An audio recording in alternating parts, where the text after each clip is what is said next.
Good morning, good morning, good morning, good morning, good morning. I'm singing the song that I sing to Zuko every morning when I get him up. Mm. Well, it is 9:08, and I have been enjoying speaking to Zico. I'm sorry, I said Zico, I meant Zuko. In my Sadguru voice. It is great fun to speak as Sadguru. It is interesting that every day, almost every day, hardly a day goes by, someone does not ask me, where are you going to get the voices for your show? This is what they say to me. And they say it over and over again. And I say to them, well, I can make a voice. At least I think I can. And so this is what I do. And it probably makes you crazy to have to listen to it. But here is the truth of the matter, which I confessed to my beloved Valerie this very, very morning. I said, actually, here is the secret to life. I must drink my coffee. This sad guru says that the secret to life is to be happy, and what makes me happy is to hear myself speak. And so therefore I am very, very happy when I am live streaming. Yes, this is what we do. This is what we do on a daily basis. And sometimes we make little voices, all kinds of different voices, because you know what? It's just fun. It's just a fun thing to do. When I make voices, you know what it does is it kind of puts me in a different frame of mind. Different frame of mind, where I actually become a different person. You see? You see how that works? You see how that works? It's really an interesting thing. It's a really interesting thing. Really, really. It's what I do. It's what I do. If you were new to my stream, you'd say, well, this is what you might say. You might say, I don't really understand this man at all. What is he doing? Why does he talk like that? It's a bit strange, wouldn't you say? Very strange indeed. But I'm only making a point. And the point I'm making is people ask me every day, where are you going to get your voices from? This is what they say to me, and I don't know how to answer, so I just make something up. Okay, I'm just having fun, people. This is my real voice, more or less. And, hey Dirt, you're first again. But it is a lot of fun. And I do a lot of voices. In fact, yesterday after I did my animation stuff, I'm a little behind schedule. And the reason I'm behind, I only got about 8 seconds done yesterday or something. And that was because there were a lot of little just busy work things I had to do yesterday. I had to, 2 of them involved too low on the volume. Dude, you know what? I'm the same volume that I am all the time. So I'm sorry to tell you this, Dark Snakes. I'm not going to dink with it, and here's why. It is true that the microphone volume on my channel is a bit on the soft side compared to some channels. But when everything's maxed out that's feeding into OBS, and when I've gone into the system, basically everything's maxed out, so the only option you have is to do the 10 dB boost on the microphone, and what I've found is that makes it like stupidly loud. If I totally dismantled my system, like right now we're just talking about a very simple headset plugged straight into the 1/8" jack on the computer. If I went to a more sophisticated audio rig like I have in my studio, I'd probably have a little more control over the input audio. So I do have an audio studio on the other side of that wall, right over there. The wall you can't see. And, because I do a lot of audio. Audio, music, media, cartoons. Why, I live the life, don't I? I live the life. My life is the life you all wish you were living. I'm kidding. Kidding, people. Okay, so we got work to do. Let's get busy. I'm going to come over here and I'll try to speak a little loudly. Dark Snakes, I think what I'll do is I'll raise my voice just a bit today, and hopefully you'll find that a little more enriching, a little more satisfying, a little more better. But maybe you won't. But anyway, I will say this, Dark Snakes. Welcome to the live stream, because I don't think I've seen you here before. So yeah, we're getting started a little early-ish today. It's 9 o'clock-ish, quarter after actually. And yesterday, as previously stated, we got this shot done, which I think looks pretty good. I'm quite satisfied. I'm glad I did a little bit of thinking through as far as how I dealt with the color on Vespar's costume. And as we, I guess we've got an edit here that we need to make. Boom, probably right about there. That gets us. Thank you. And I can't promise I won't forget. Okay, you know I'll get busy here and forget what I'm doing. Okay, so the next shot. Let me jump back to this screen and pop up the large preview. In the large preview, we see that we've got Tianara back ensconced on her sofa, and she now has her veil on. So she has followed Fala's instructions and covered her. Well, actually, it was Golik's instructions. I'm sorry. I was thinking Fala told her this. If we scan through here, we see when here's Fala. This is Fala, in case anybody wondered. But yeah, Golik sort of told her in no uncertain terms here to cover her face. So that's Golik for you. Always telling people what to do. So now the question becomes, can we take this shot right here and repurpose the assets for this shot? And the obvious answer is definitely we can. So we should be getting a little more leverage today. Hopefully that'll speed things up a bit. So we're going to jump to shot number 498 here. And I guess we'll go to Tahoma. You know what? I tell you the truth, Dark Snakes. I couldn't care less. I've and I don't mean that to be snarky.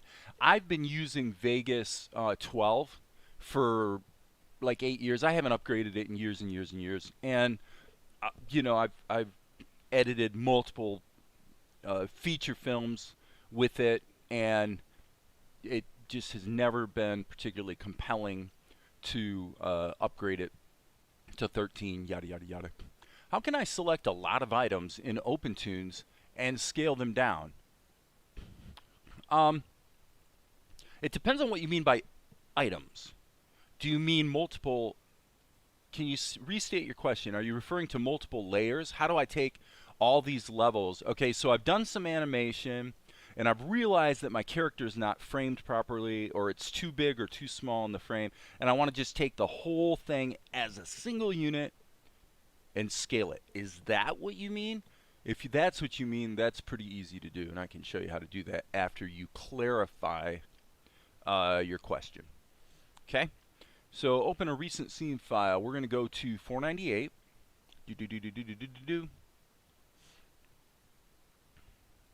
498. There she is, and she's looking so pretty. Okay, so what we're going to do is immediately save this as 510. File, save options, save scene as 510. Body parts. Oh, okay. So you're saying you've got a bunch of body parts strewn all over the place. Okay, columns. Okay. Okay, so you're basically trying to do puppet animation. Got it. All right, hang on one second. Where did my save as dialog go? File. You actually are asking a very good question based on something I mentioned yesterday about the plastic tool.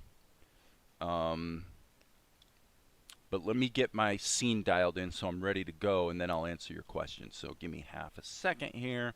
This is, again, 510. Boom, boom, boom. 510. And we're definitely going to have to go in and change some of these assets. One thing I want to look at straight out of the gate, and then I'm going to hit Save All, is Tianara a smart raster level or not? I didn't think she was, and she's not. So that's actually good. And I'll explain why here in just a second. Okay, let me, oops, I just went to open Krita and it was already open, so I'll just kill this one and let it open again. Sip of my coffee. It's early in the morning, people. I don't know what I'm doing yet. But even when I do poorly, it's still just nothing but fun. Okay, so, Dark Snakes, yes, yes. Taking all the body parts. Okay. Here's the and to be fair and accurate, I'm not using OpenToonz. I'm using Tahoma, but just to be nice, we'll give this a crack. Just to be nice, I'll go ahead and open up OpenToonz because it really doesn't matter. Okay, so now this you may find interesting actually. If I go load scene, here we would have to actually browse on the computer so that the system can understand that we're talking about this project. So this would be, I'll tell you what, hang on one second because this is going to help. Oh boy, I'm getting a lot of questions this morning. Okay. All right, hang on a second, guys. Let's do a little bit of a reboot here. I'm gonna load. Actually, no. I do want episode 2. I'm gonna jump to the end of episode 2 here, and let's look at this shot right here. This is actually quite useful. Okay, 785. All right, so let's jump over here, and I'm gonna open up 785, which was done in OpenToonz. Okay, so there's a couple things we can look at here to address Dark Snake's question. What did I say that was? 785? So should be this guy. So let's load that up. And we are going to change the project. So this is the latest OpenToonz. Frankly, I don't see any reason to use it because everything is completely interchangeable between Tahoma and OpenToonz. And Tahoma lets me cut and paste from Krita into a raster level. That's basically the only reason why I use Tahoma. So that's that. But in this shot, this is kind of an interesting study because look at what happens in this shot. Let me see if this will scale. It certainly will. Okay, so we have these 4 guys all slapping their hands together. This happens very late in the show. It's when the characters, the main kids that are the driving cast of the show, realize that they really have no option but to throw in together. And by the way, Cententari, if you're watching or listening, I am going to get to your question. By the way, you messaged me, and your story analysis was definitely interesting and pretty close, you know. And I did want to actually address a couple things about that. So anyway, let me look at the rooms in OpenToonz because for my purposes, this is a bit clunky. Okay, okay, this is probably the best room to use for me, the X sheet room. Okay, so what's interesting about this shot is that, and I mentioned this yesterday when I was talking about essentially puppet animation, and I was talking about the plastic tool. And my point was this: if you have a drawing, let's see if we have a level strip here. Probably if we go to the drawing. Yeah, so here in the level strip, we actually see that these characters, we drew 4 arms that are all just separate. Okay, so it's a single drawing with 4 arms in it. And then what I did was I used the plastic tool to generate a mesh on their arms. And then what I did was I actually made the skeleton all jangled about here in such a way that I'm looking for my toolbar for my my toolbar. Everything's in the wrong place because I opened this up in OpenToonz instead of Tahoma. I probably should have opened it in Tahoma. So we don't have a toolbar here. Here we go. I want to go into animate mode. All right. So and by the way, I happily admit that showing this in OpenToonz where things are less organized may actually be more confusing. But the point was that if you draw something and break it all up into pieces, you can actually use the plastic tool, and I have to actually make one more change. I'm going to turn off keep distance. You want keep distance off, and that lets you stretch your nodes. So this whole thing was animated by taking a single drawing, breaking it into pieces, and then just animating the pieces like this. So it's just one way to do it, but you know, it's not necessarily the best way to do it, but if you want to have the the piece, your body piece is all in a single level, then obviously you can, using um, the plastic tool creatively like that can be pretty pretty useful. Now I'm going to go ahead and close OpenToonz because again it's just creating more confusion by using OpenToonz. But OpenToonz, Tahoma, same thing. I mean, there's very few differences between them actually at the end of the day for most people. So now to answer Dark Snake's question directly, number one, I'm assuming you're not using the plastic tool, but if you were, be aware that you can always do a translation on the plastic tool level that's controlling other levels.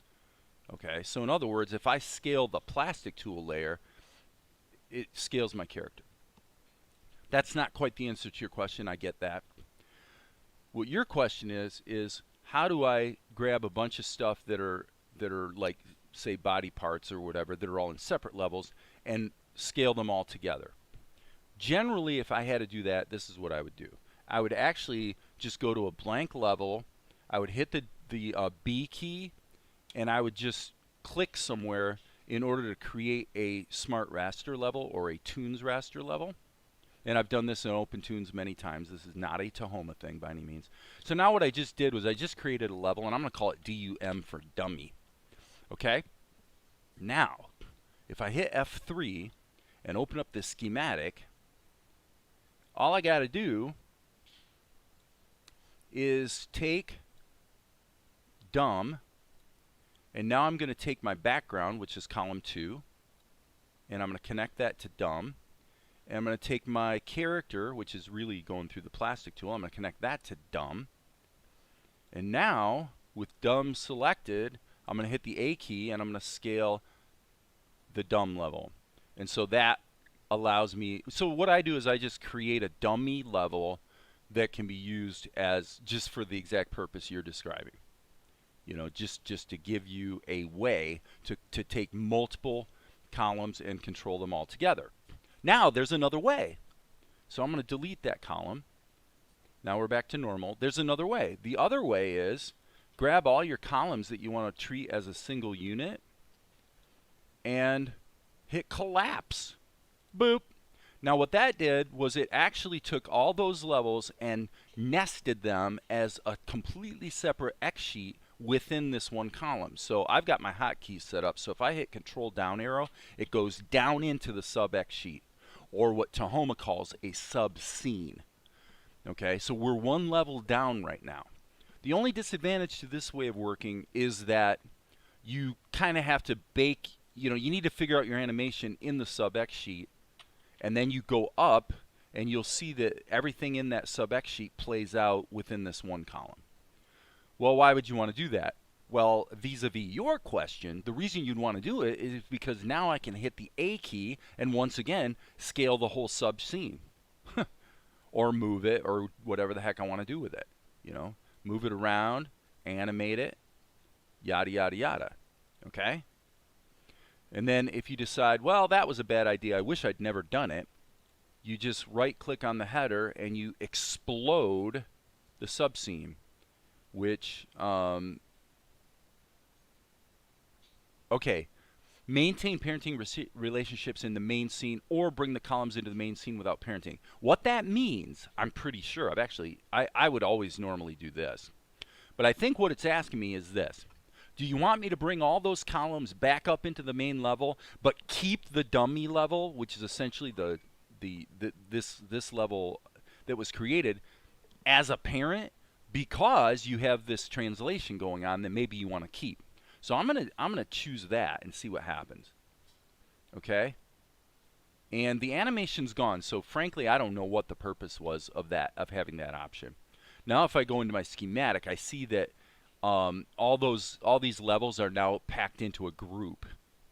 So if I ungroup them, now I'm kind of back to where I was before I started, except that we have a peg. Okay, so pegs are kind of interesting because they can actually also act as a dummy node to sort of connect levels together. But there's not really a good way in the X sheet to do animation on them. So as a controller of other levels, it's not that useful. I always found it was easier to just create a dummy level. Ah, dude. Oh, I can't freaking believe it.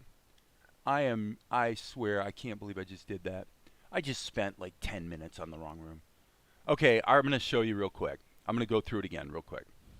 Just because, okay, sorry about that. Man, I know. We've only got one delay, 1 second of delay on the live stream, so I know you're hearing me now pretty much in real time. So here we go. I'm going to recap it all really, really fast. F3 is your schematic. Okay? If F3 doesn't work for you, go to Panels, Schematic. Okay? Now keep that in mind. I set it to F3 because in OpenToonz, that's the default. In Tahoma, it's not. I had to set that hotkey, but in OpenToonz, you should. So, Dark Snake, post a comment right now telling me, yes, when I hit F3, I see the schematic, or no, when I hit F3, I don't. Let me know that you've got your schematic open. All right? I apologize for being on the wrong screen. I've done that before. Stupid mistake. Okay. So here's what we're going to do. Here are the steps. Step number 1, insert a new column. Step number 2, hit the B key and just draw something. Now you've created a dummy smart raster level, or Toonz raster level as OpenToonz calls it. Now hit F3 to open your schematic, and you've got this dummy level, and now you can take all your other levels and just parent them, just connect them, just like that. Now, when you go back to this level, if you hit the A key, you can take the levels that are parented to column 1. I think I just made a mistake. Boom. Okay, there we go. Pipe them all into column 1. Now you can take all those levels as a unit and do whatever you need to do with them.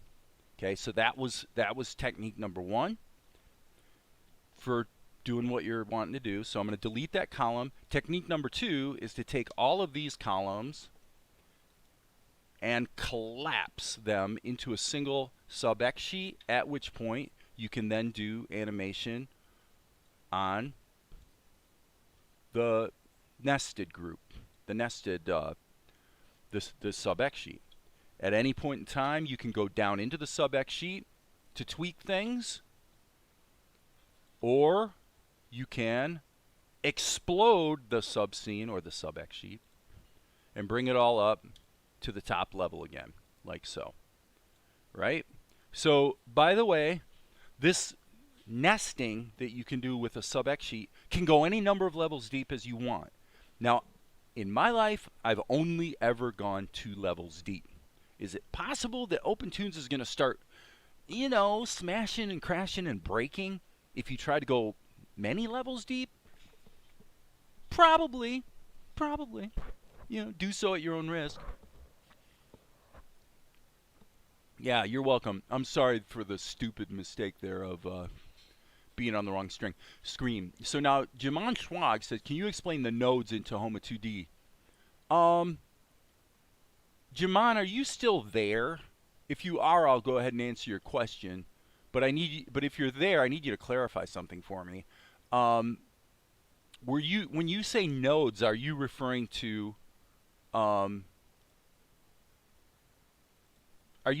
schematic? You're referring to these nodes, which, by the way, I'm going to ungroup and get everything back to where it was when I started. In fact, I'm even going to go a step further and just reopen this scene.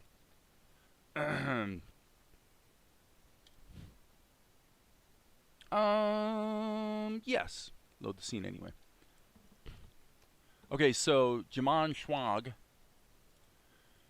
maybe is no longer here. Okay, you're here. So my question is, when you say nodes, I don't know if you're talking about, is this what you mean by nodes? You're talking about the schematic? Okay, here's the explanation of the schematic. Guys, this isn't hard. This is not, there's nothing hard about this.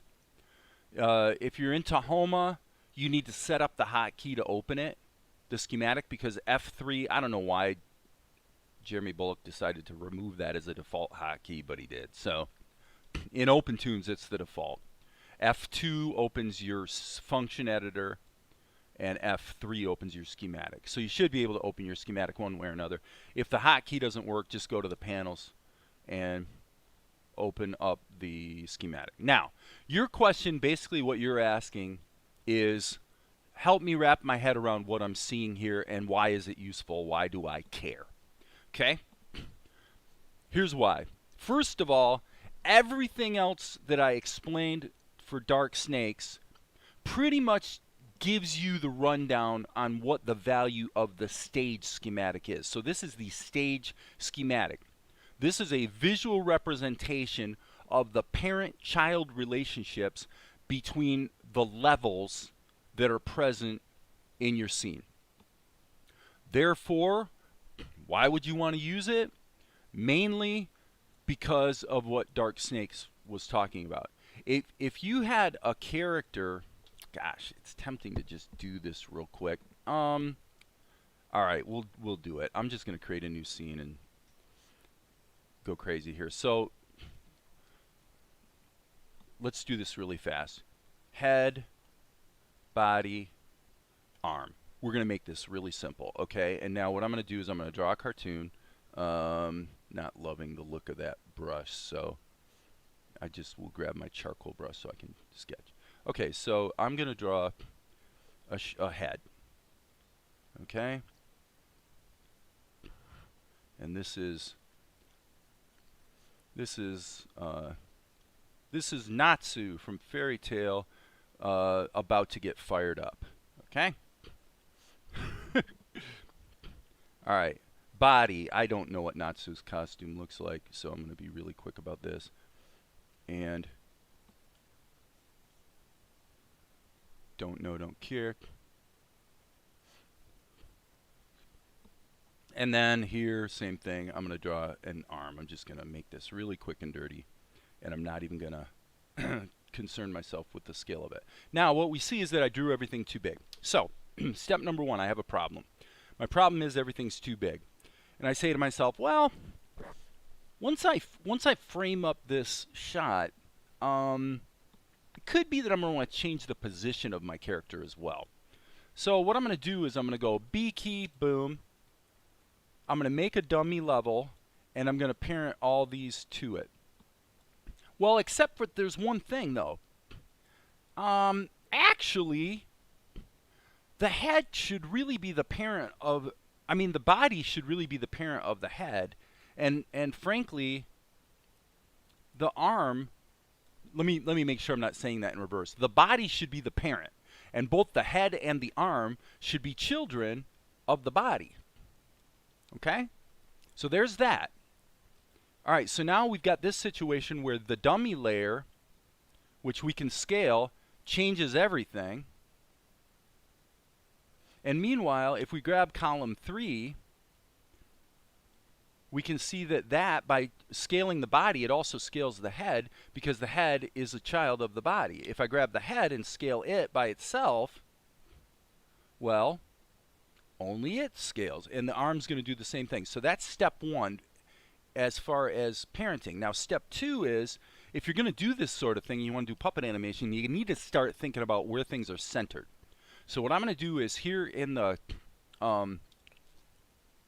Animate tool, the A key tool, I'm going to grab all. Okay, so all puts a widget on the screen that gives me access to all the functions, including rotation, scaling, and moving. Okay, I'm going to get Dark Snakes, your last question. I'm going to get to, I'm not even going to think about it yet. Okay, so then my steps are as follows. I'm going to take the body and I'm going to say, well, let's take the widget and I'm going to put the widget down here, because that's where his hip is. That's where, so his body would turn like that. And then I'm going to grab his head.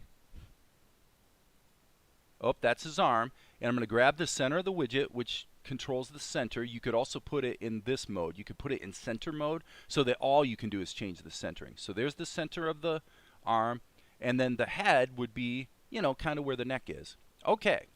So now I'm going to go back to all. So now what does that do for me? I've got these parents, so now I can completely visualize all of the parenting relationships, and you can make it as complicated as you want. Obviously, naming your columns would not be the worst idea in the world, may I say. All right, so now I'm going to move this down like this, and now we're going to get into all kinds of fun. Okay?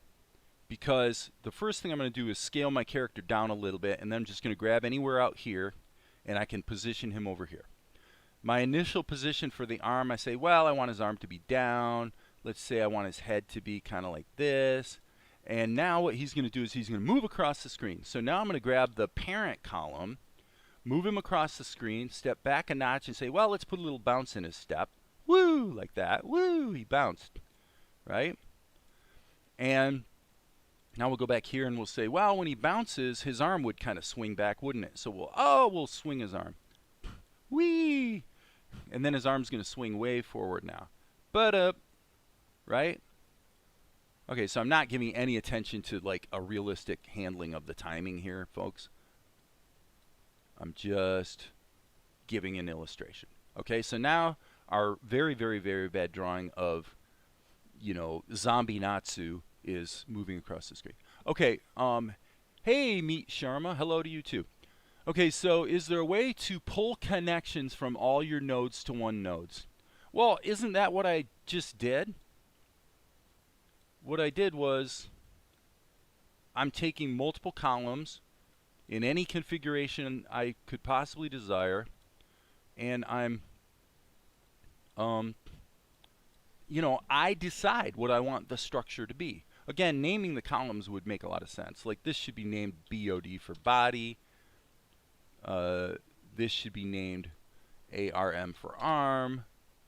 This should be HEAD for head. And this should be, we'll call it CTL for controller.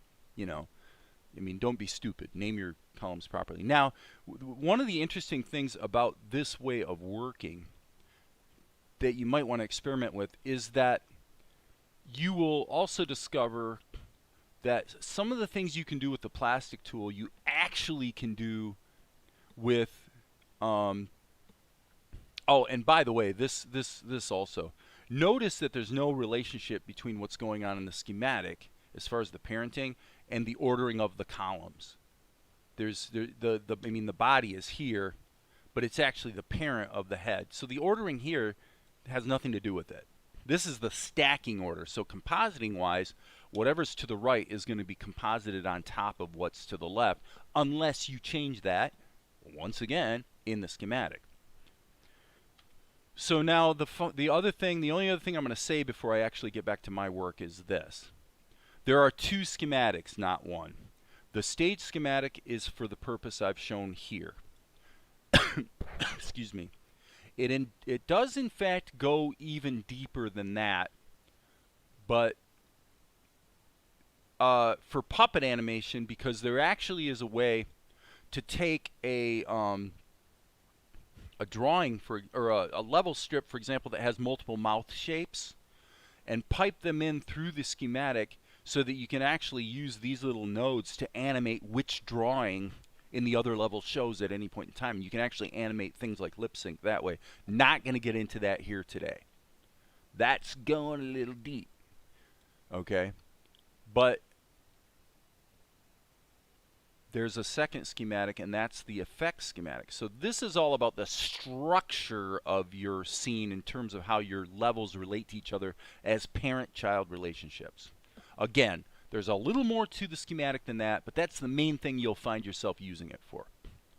The effects schematic is all about how your final render of your scene looks and how are you going to modify that. So if I go into rendered mode here, preview mode as they say, I can add all kinds of effects, such as a blur.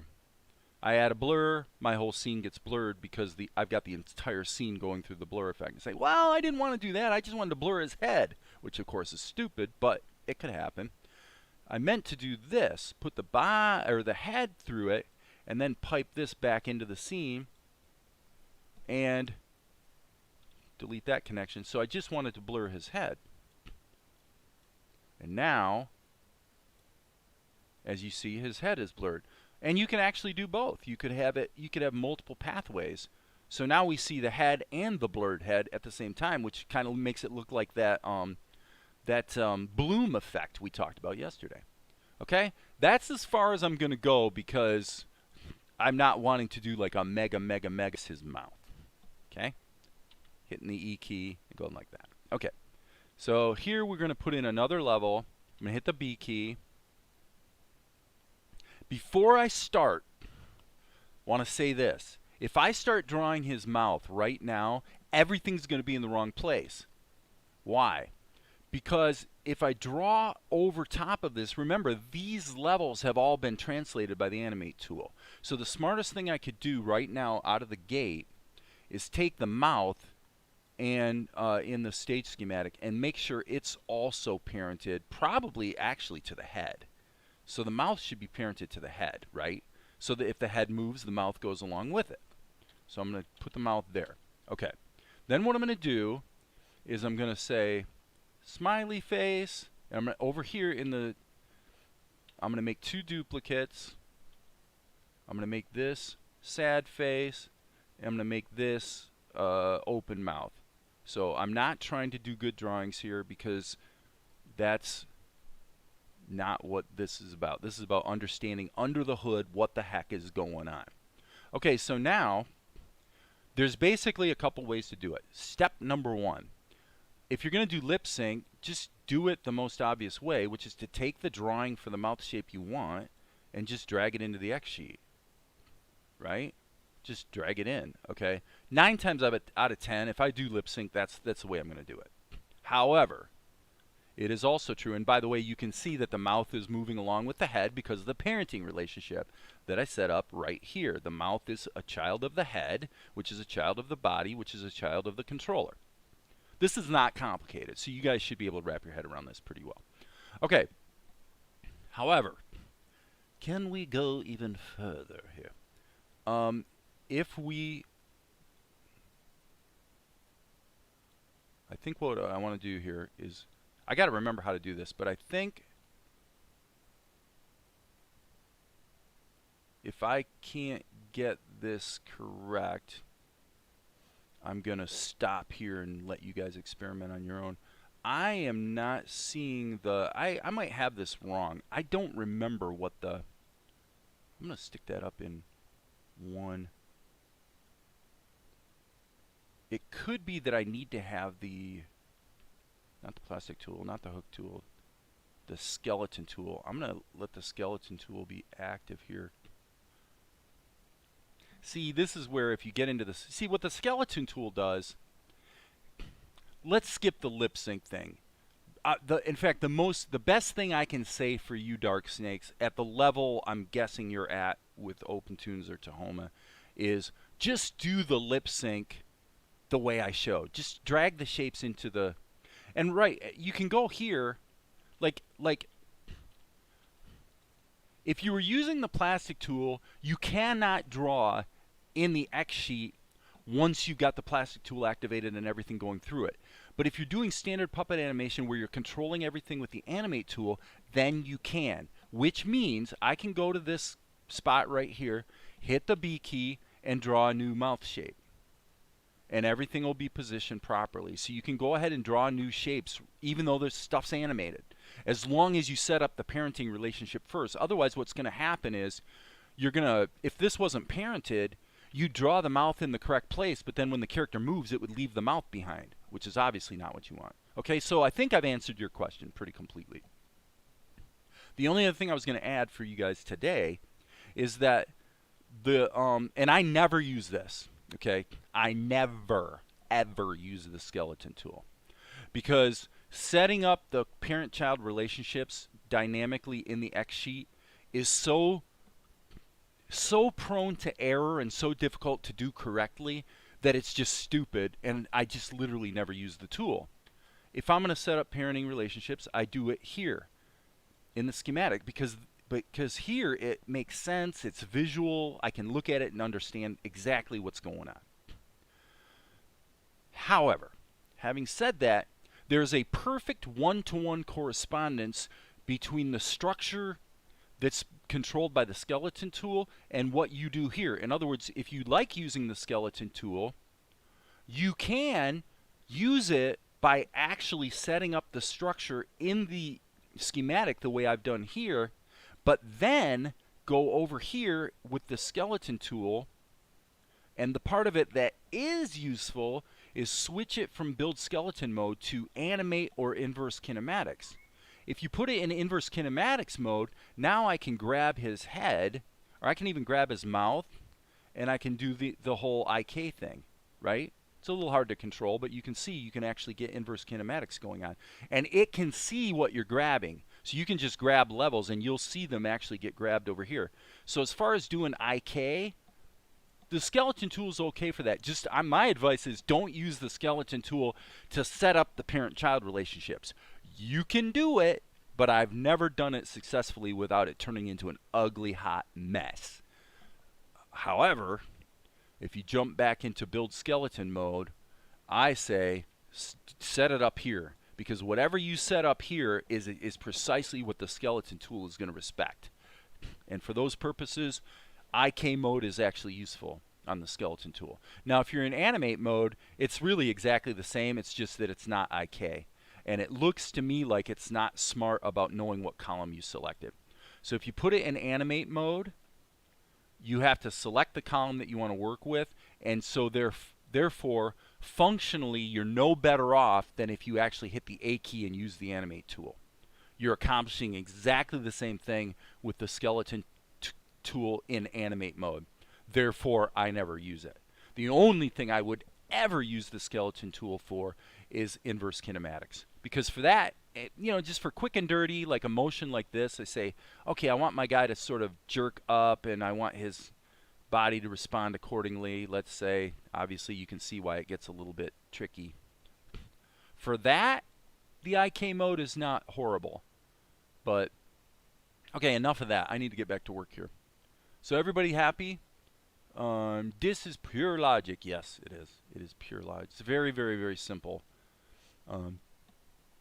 It's not, honestly, the schematic is not complicated at all. It's visually a very good representation of what's actually going on under the hood. That's why I like using it.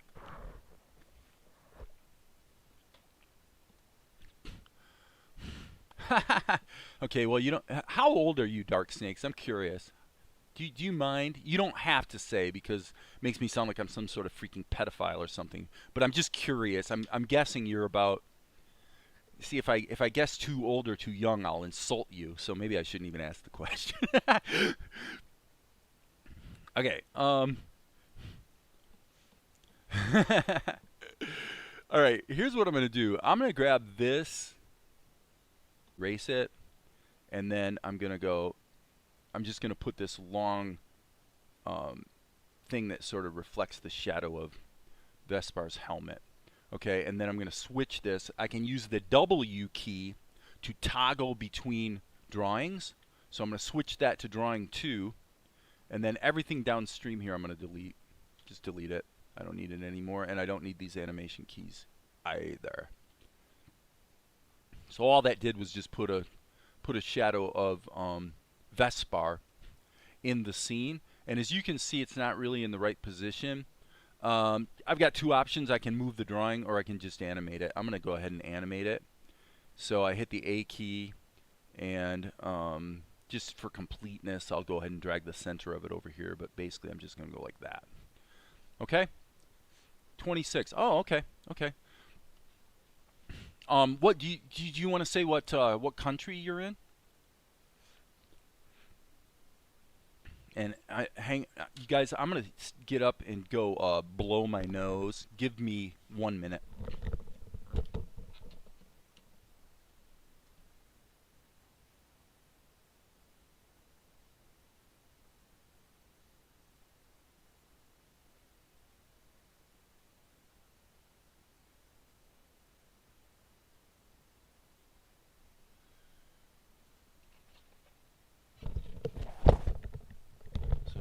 The question of the day is, where is Dark Snakes from? Okay, so now we've got a problem, which is this. Tinora is um, she, excuse me, she needs her veil. So, in short, almost all of this animation is useless. Okay? So what I'm going to do is I'm going to keep the column present, but I'm going to delete all the drawings. So now we just have this drawing exposed. So here's what we have. This is a raster level, okay? This is not a smart raster level. So what that means is that in the extras folder, we have an image sequence. Israel, oh nice, dude. I don't know if I've gotten any guests from Israel. So welcome to Fort Wayne, Indiana, USA from Israel. Cool. I love the fact that people tune in from all over the world, though. That's such a cool thing that we can do nowadays. I am old enough to remember when there was no internet. In fact, I grew up with there was no internet. There were 3 TV channels. You know, I'm old. Okay, so what I'm going to do is open my image browser. Okay, so again, sorry, I'm going to go ahead and transition over to this screen, and I'm going to try to pay close attention to the comments so I don't accidentally do the same thing I did before. Okay, so what I'm going to do here is I'm just scanning through the extras folder, and there it is. This is the image sequence that we see exposed here in the level strip. Now, one thing you can see that I did was I deliberately put a bunch of blank images because I knew sooner or later I'm going to need some more pictures. The caveat here is that I really don't want to edit these pictures in Tahoma. We talked about this yesterday. When you mix and match, in other words, if I draw something in Krita, which this was originally done in Krita, and then I bring it into Tahoma, and then I paint over it in Tahoma.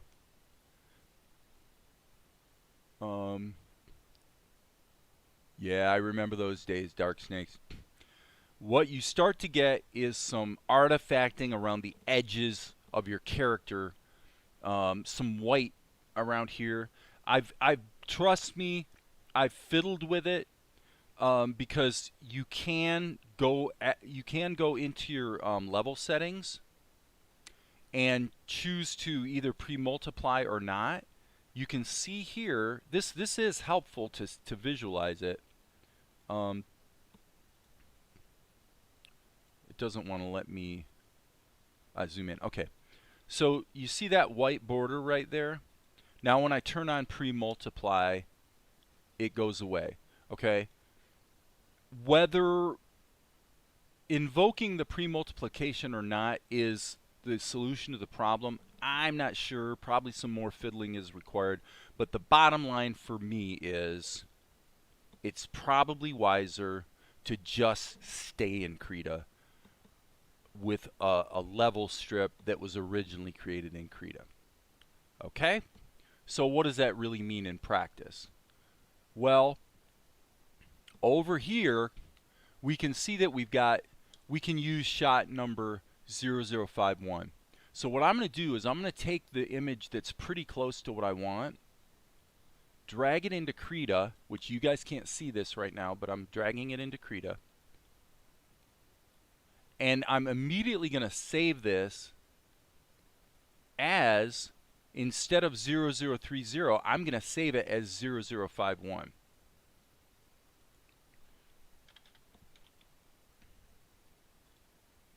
Alright, it's asking me if I want to replace it, and I do. And now you can see 0051 just appeared. And if we jump back here to Tahoma, it does not update here. Okay? So what I want to do is I'm going to save my scene. Now this is an important thing. Don't do save all. If I save all, it's going to resave this level strip and overwrite the changes I just made. So I just want to save my scene, and then I'm going to reload it. All right, so here we go. Let's open this scene again. We do not want to change, let me see something, the TLV file. I'm going to load the scene anyway and not worry about that. And Tahoma2d just crashed. Okay, that was not really expected, but that's okay. We'll just do a quick reopen. Hey, Chris. Okay, so there's 510. And now what we should see if we go over here is we should see 5510051 has appeared. Okay, so in Tahoma you do have to reload the scene to see any changes that you've made offline in another application. But that gets us to a good starting point, because what we really wanted here, if we jump back over here to Vegas, what we want is to get a version of Tianara. Actually, we can show it here on the big preview. Is we've got to get this veil on her. Okay, resolution. I do everything at 1280 by 720, broadcast HD. Some people are going to have a cow about that and say, "Oh, it's got to be full HD." I've told this story before, but every feature film that I have, every feature film that I've written, directed, edited, has been done at 720 or 1280 by 720, not full HD. They were shot in full HD. But what that does is it gives me about a 30% range in my shots to do some cropping and reframing if I need to. Every movie I did was ultimately rendered at broadcast HD, and then, yes, believe it or not, up-resed back to full HD. In 10 years, no one's ever noticed. No one's ever complained, even though I have had people in the distribution world have a cow at the very idea. Like, you can't do that. You can't do that. You can't do that's crazy. Yeah, 1280 by 720. You're actually looking at every frame all the time out of the software. Well, okay, I see, Dark Snakes, that there's something about OpenToonz and Tahoma that you don't understand yet. When you create, okay, what happened here? Oh, this is the level, this is the shadow. The shadow level did not get saved. Okay, you know what? I'm just going to delete that. That doesn't matter. I'll add that back in later. And so with that in mind, I'm going to clean my cast as well. So anyway, okay, so when you create a smart raster level, what happens is in your drawings folder for your OpenToonz project, there's a folder that OpenToonz creates when you create a new project called drawings. In the drawings folder, OpenToonz will save a file that has an extension TLV. A TLV file is a smart raster level or a Toonz raster level. And so all the drawings in that level are all packed into a single file, a TLV file, not unlike a KRA file in Krita. It's a single file that contains all the stuff for that level. That's really useful because it means at any point in time you can go into your drawings folder, and if you've, especially if you name them, like if I create a new smart level, if I go ahead and give it an intelligent name out of the gate, you see that it's going to be saved in my drawings folder. Okay? You could go ahead and grab that TLV level and drag it into any other scene, and all those drawings will come back into that scene. Now the catch is, if you change the drawings and then reload a scene that you did last week, the drawings in that TLV level are going to be changed. So if you're going to add new drawings to a TLV level and resave it, add them to the end of the drawing strip. Don't put them in the middle, and don't change the drawings that are important for another scene. Having said that, the same thing is true with plain old raster drawings, okay, which I bump into a lot because I do a lot of creating the art in Krita and then either cutting and pasting or importing it into Tahoma. So this is not a smart raster level. This is just a plain old image sequence. The image sequences, if you import them into OpenToonz, they get copied from wherever they are on your system into your OpenToonz project into a folder called, mysteriously, Extras. So the Extras folder contains all the drawings that you've imported into Tahoma or OpenToonz. Your Drawings folder contains all your smart raster levels, your TLV files. Now the bad news about TLV files is you don't really get a thumbnail in your typical system browser, file manager, whatever it is. I don't know if you're on Windows, I assume so, but on the other hand, if you use the browser that's built into Tahoma and you go to your Drawings folder, what you will discover is that you do get to see thumbnails for your TLV files, which is quite useful. Okay? By the same token, if I go into my Extras folder, I can also see thumbnails of all of the images that have been imported. Not only that, but unlike over here, in a standard, this is the Faststone image viewer. The Faststone image viewer shows all of the images in the Extras folder, right? But if you use the browser built into Tahoma or OpenToonz, generally this is desirable, you do not see all of the images, you just see the first image in the sequence. Okay? So for the one I'm working with right now, let me see if I can find it. It's this one right here. I only see the first one. Whereas in my image viewer, my system image viewer, if you will, I see all of them. So it just depends on what you're doing, what you prefer. But I believe if I hit this little play button, I can see all the images in the sequence play back as a sequence. Okay? If I double click this, it will be added to my current scene, by the way. Okay? One little caveat about all this is that if you go to the Scenes folder, what you might discover is that the thumbnails for all your scenes don't show up. Look at that. They're all blank. The secret is just double click on one of them to view it. And okay, it didn't work. So it works with the scenes. So I'm on shot number 510. So anyway, I found this to be the case over and over, is if I open a scene like this, and I'll go ahead and save all. If I open a scene by double clicking on it, okay, if I go back here now, this scene is open. If I double click and open just one scene through the browser, all of a sudden, all of the thumbnails appear.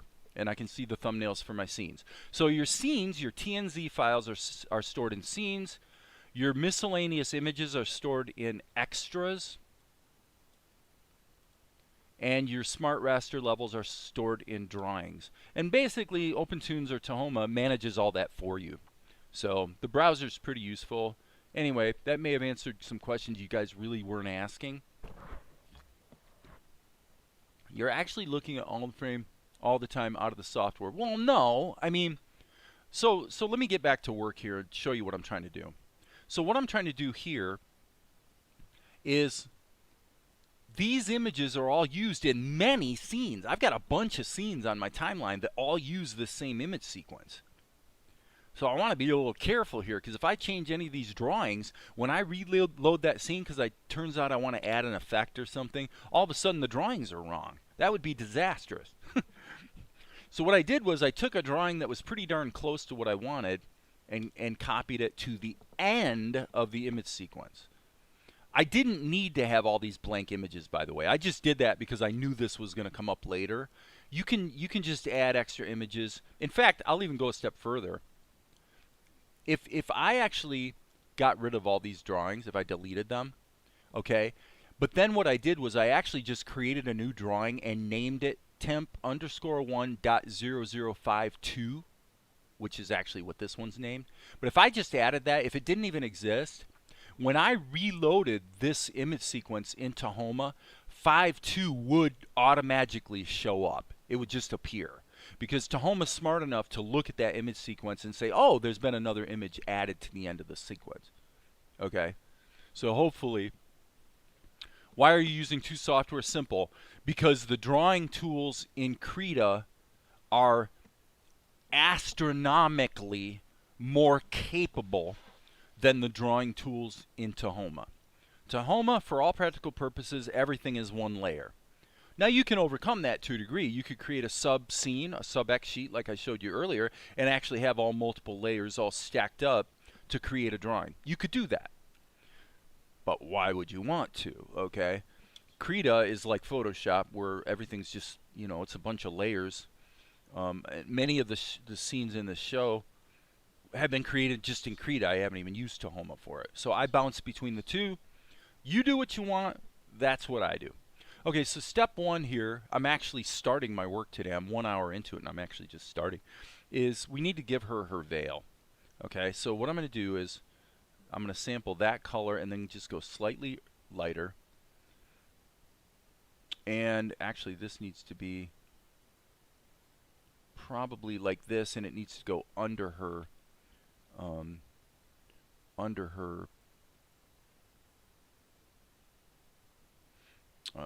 head covering. So actually, this is probably stupid. I should just put this on another layer. It would make my life a bit easier. So I'm going to go like that. I'm just going to trace this around so that it's pretty close to where I want it to be. And then I can hit the tilde key. So now you're seeing stuff that you would not be able to do in Tahoma very easily. I hit the tilde key to solo it. I hit the F key to fill. And now I'm going to go ahead and so what I do is I draw and sometimes animate in Krita. And now watch this. If I put these guys in a group, let me just kind of jump around here. I'm going to grab these two levels. I'm going to hit Control G, put them in a group, and then I'm going to grab the group and hit Control A, Control C. Excuse me. Now here in Tahoma, I hit the S key and I hit Control V, and I do see a problem because the actual scale of the drawing was wrong. But that's okay. We'll just kind of anchor it right there. And poof. Okay, so now that drawing is actually updated in Tahoma. The issue you see again here is around the edges. So for that reason, cutting and pasting it into Tahoma and mixing and matching can be a little dangerous. What's going to make more sense is to just save this image to disk and then reload it in Tahoma, and then Tahoma will just wake up and recognize it. I want to check one thing here though, because this has come up a few times in the last few days. This whole pre-multiply problem and the artifacting around the edges has been something that's been biting me in the butt a bit. And so, anyway, for a long time, I was not even using Tahoma. There are a lot of shots in this show. I mean, because let's face it. I mean, this is 2 episodes, so we got 48 minutes of animation, and 36 or 38 minutes of it is done. Okay, in 36 or 38 minutes of animation, I would say at least 20 minutes of it has been done just in Krita. I haven't even used Tahoma. Lately, I've been coming back to Tahoma more, just because of I like the plastic tool, and I like the ability to. There's a few things about Tahoma that I like compared to Krita. One of the biggies is that the render settings are saved in your scene file, which means I can go into a scene, make a very quick change, and just hit Control Shift R, and it immediately is updated in my timeline of my show. So I'm gonna go like that. Okay, I'll show you another thing that we have available to us that is not going to be available in Tahoma. At least there's a way to do it. Almost anything you can do in Krita, you can do in Tahoma if you really want to, but it's difficult and clunky. So what we're going to do here is we're going to add a shadow layer. So I'm going to add a layer, and I'm going to click Alpha Lock. And what that's going to do is it's going to allow me to just draw a lasso around here. And the I want that shadow to be locked to the veil. So what I'm going to do is take these two layers and hit Control G and actually subgroup them like so, and now the shadow is actually locked to the veil. And now I can crank that down and actually just dial in my shadow like that, right? So, and now if I hit the G key, another thing you do not have in Tahoma, you do have it in a vector level, but in your regular raster or smart raster levels, you don't have the ability to draw a shape and just have it sort of automatically fill it, turn it into a filled shape for you. So that's another thing I like about Tahoma. While we're here, I notice a little bit of a flaw there on her eyes, so I'm going to go to my background. Yeah, go to my background and just zip way in here. Let's grab the B key, grab our pencil. Yeah, and the brush engine in Krita is 100 trillion times more capable than the brush engine in Tahoma. So just for painting, it's indescribably better. I mean, there's no contest, right? Okay, so now again, if we save this, and do I want to save this as a Krita file? Actually, in this particular case, actually I think I will, just as a little bit of a safety backup. But now, what I'm going to do is go File. I guess I'll save my scene just to be for completeness, but what I'm going to do is reload this.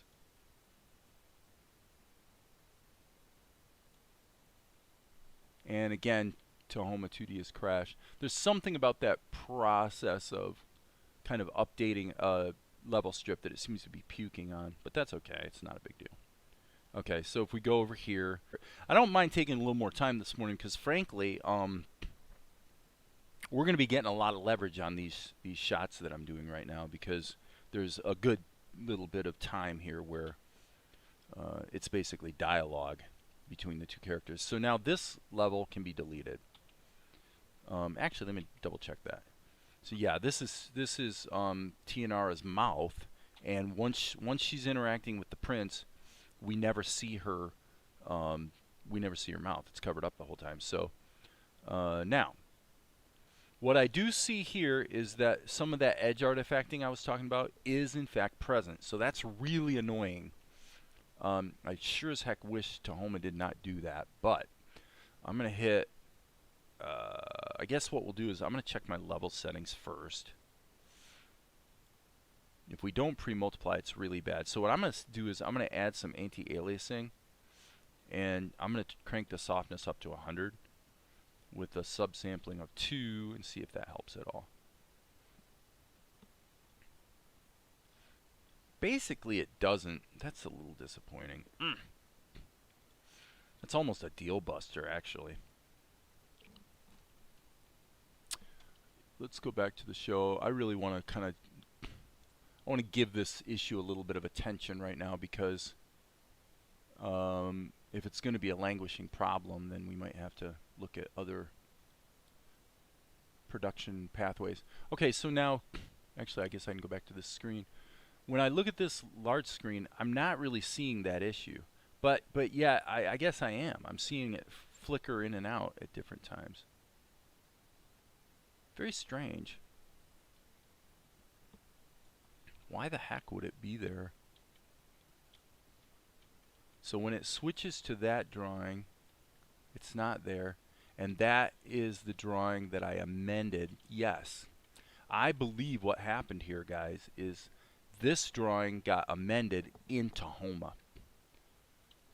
Okay, so everything was clean until I started making little modifications in the drawings in Tahoma. And then Tahoma introduced that artifacting. See, again, you don't see it. There you do see it. It's everywhere that I modified a drawing that had been done in Krita that came into Tahoma just fine and looked just fine, rendered fine, everything's good.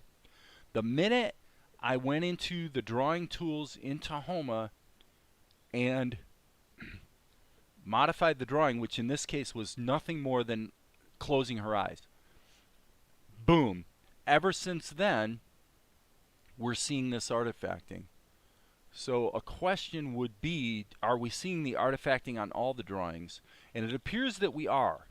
What that means, friends, is that if you draw, the minute you make any modifications to a drawing that was done in some other application, which is something you're going to want to do probably pretty frequently, you can bring your images in from another application, and then you can hit Save All. But Tahoma doesn't actually resave it if you didn't change it. Why do I mention that?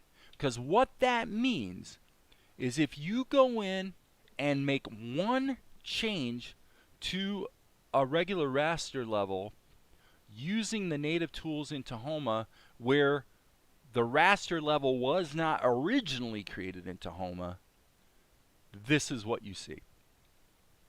So in other words, you either keep it all outside of Tahoma, and if you have to make changes, make them elsewhere, and then let the level strip update by just reloading the project, or else create another raster level.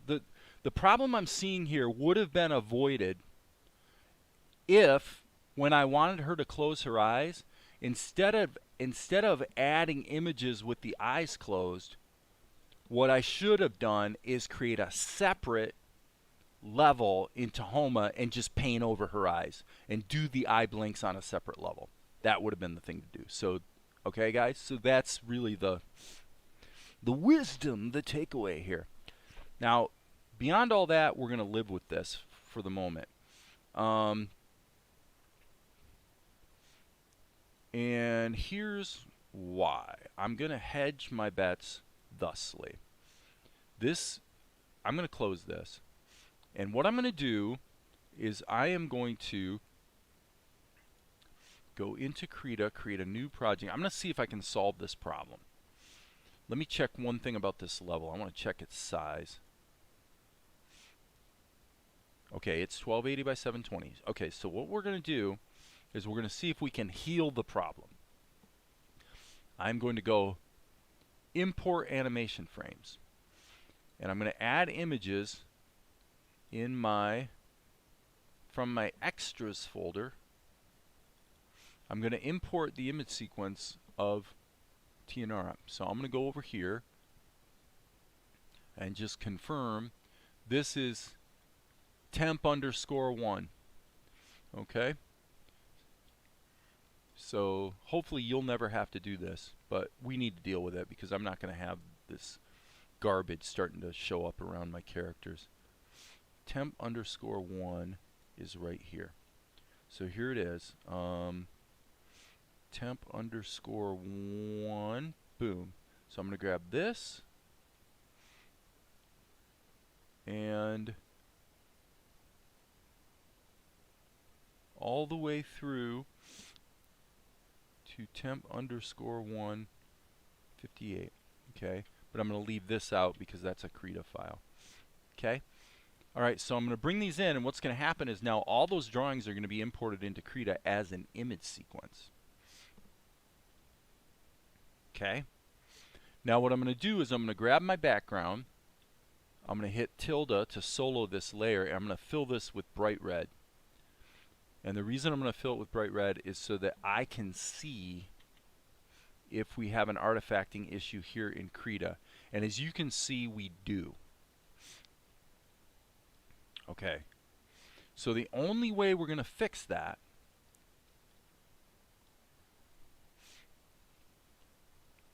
is I'm going to actually make a selection with the magic wand tool. And wow, that's interesting. Okay, that's really bad. Look at that. what that means, and that is corrupt. So whatever's going on may have something to do with that. Sorry to keep sniffing in your ears, guys.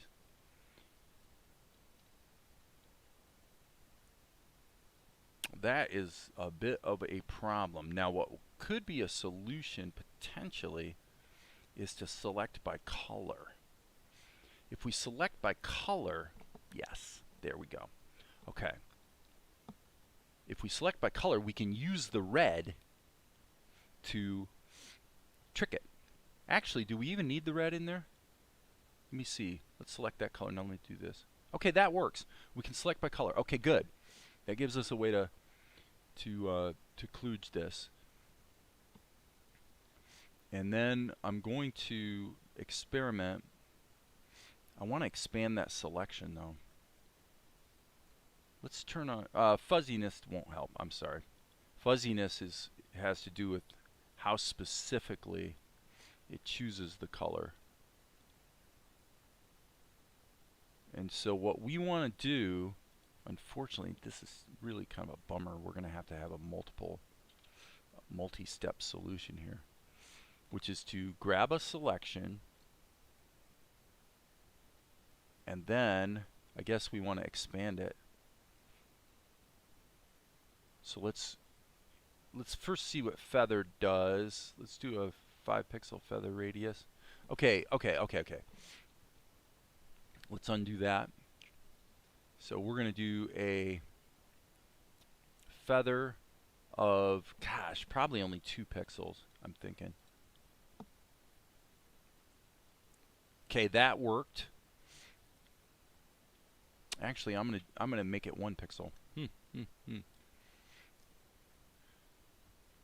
So everything I'm doing now is basically because Tahoma does destruction to the edges of your imagery once you edit them in Tahoma and then save them. Okay, that did the trick. So now I should be able to actually hit delete. And if we turn our red back on and unselect everything, it's not quite what we wanted. I'm going to hit the M key and clamp it. And I'm also going to look at what if, so, excuse me, those of you who are like really into the animation side of things are probably going to find this terribly boring, but, well, sorry that it's boring, but, you know, what are you going to do? I've got to zoom in really close here and see what's happening. Because if I can dial in how to correct it, let me see. It's not really updating anything on the RGBA, so let's see about the alpha. Let's turn the alpha down. I'm really flying blind here.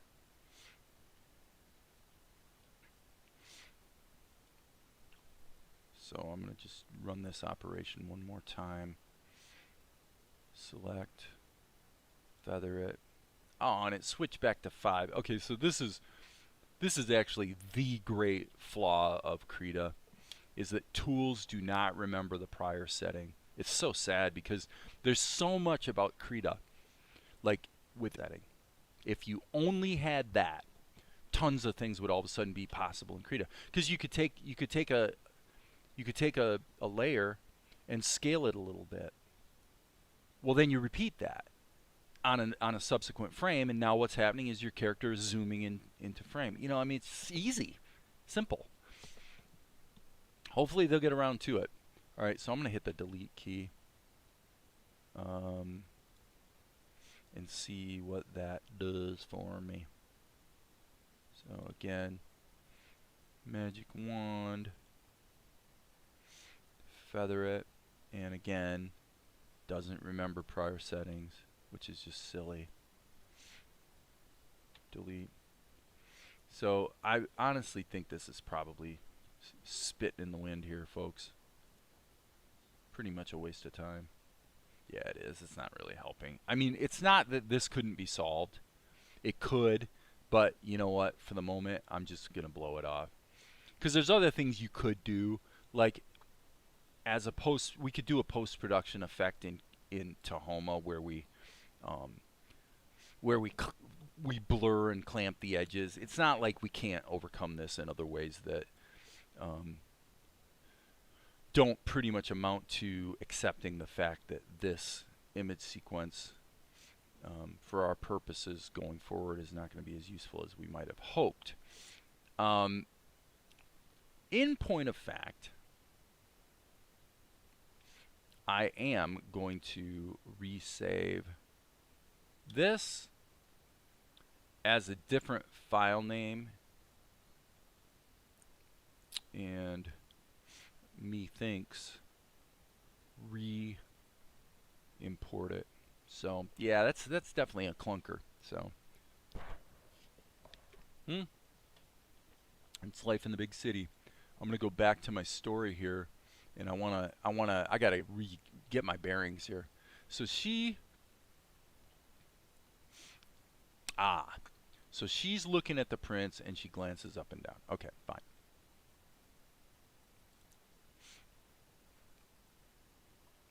I'm just gonna do this in Krita today, I think. Let's go to Tahoma for a moment and let's look at our background. So our background is hello 0001. I'm gonna go to my image viewer, and I'm pretty sure that if I scan through here, you guys can't see this, but here it is. There it is. Okay, so I'm gonna drag this image into Krita as a new layer. Put that on the bottom, and there we go. Okay, so now what we can do here is we're going to save this as number 510.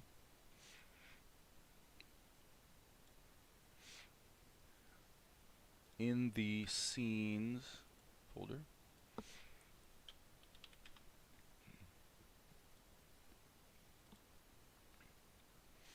Okay, so now we're just going to kind of do as much as we can in Krita today. So this is going to be Tia, boom, and so for this one image, I'm going to try to fix the alpha problem. Okay, and probably I'm going to go back to what I was doing a moment ago, but now I'm going to expand. I'm going to actually grow my selection by 1 pixel. Yep. And then I'm going to feather my selection. And the good thing here is I'm only going to have to do it once. I'm going to feather it by 2 pixels. And then I'm going to grab my curves, and I'm going to really clamp that. Okay, I really don't want to clamp it darker. What I really want to do is fiddle with the alpha. So is it going to grow or shrink? Okay. So what we want to do is actually grab this and squish that in. See that? That's what I was basically trying to do earlier. Okay, but now we only have to do it once. We don't have to do it on the whole image sequence. Okay, so now when we turn the background back on, you can see we've got a nice clean edge. It could, yeah, I mean, you can see that it could be improved even a little bit more. Let's just go ahead and go 1 notch deeper on this. And probably now that I've got it selected, I should probably turn on the background so I can see what it's going to actually look like. So select, grow the selection. We said 1 pixel. That looks about right to me. Selection, feather it by not 5, you stupid, 2. And then I hit the M key, Control M I should say. And then in the alpha, there we go. Now we're dialing it down. Look at that. That's sweet. Perfect. Okay, now we're back to normal. Yay! And again, I'm so sorry, guys, that I am sniffing a lot. It would seem that I am being hit by the onset of allergy season, which it is getting to be that time of year. So, all right. So, what does TNR actually do? Well, for one thing, I do want to see that shadow of Prince Vespar. So I'm just going to hit the G key and I'm going to go like this. And then we'll just call that Vespar shadow. Okay. Now, what would Tia do? I'm going to say, for our purposes, I am going to give her a keyframe right here. So the question is, do we want her weight to shift or anything like that?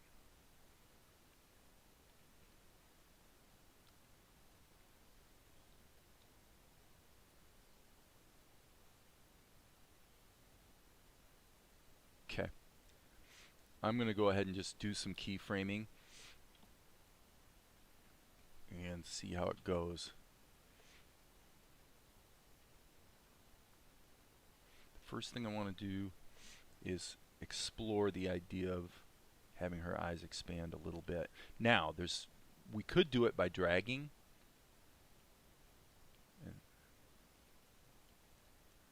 But we also could do it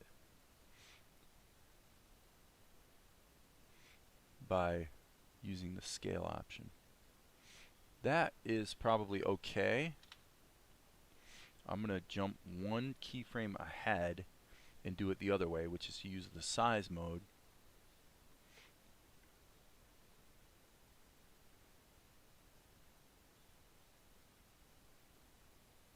That's a little bit extreme, I think. Let me shrink that down a little bit and just go like that.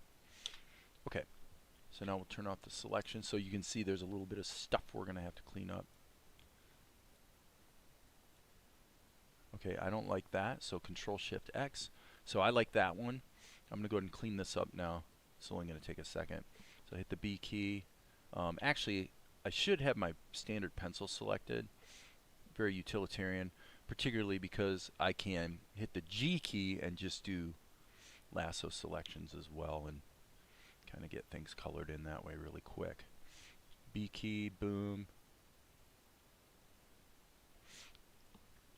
Okay. Now another thing I'm going to do here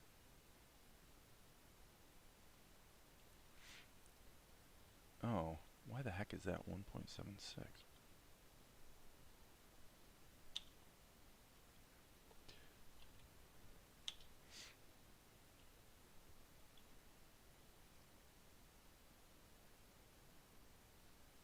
I must have changed it earlier. And again, forgive the sniffing, people. Okay. Okay, so now I just introduced a problem. I just had a stupid attack. I have to undo all of that. Okay, so this is the quintessential case where you do not want it. You want to do this in a separate layer. If this is going to have to go over multiple keyframes, then put it in a freaking different layer and then bake it down. Okay, so now all I got to do is go put one line here. And not only does that make it consistent, but also I can dial it in. Like go like this. About like that, and then just hit Control E, and that layer will get baked down, and now we'll have that corrective line on both keyframes, which is actually useful.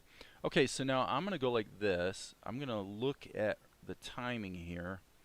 The Krita project is set to 24 frames per second, and I don't want that. I just want 8. So there we go. We're saving early, saving often.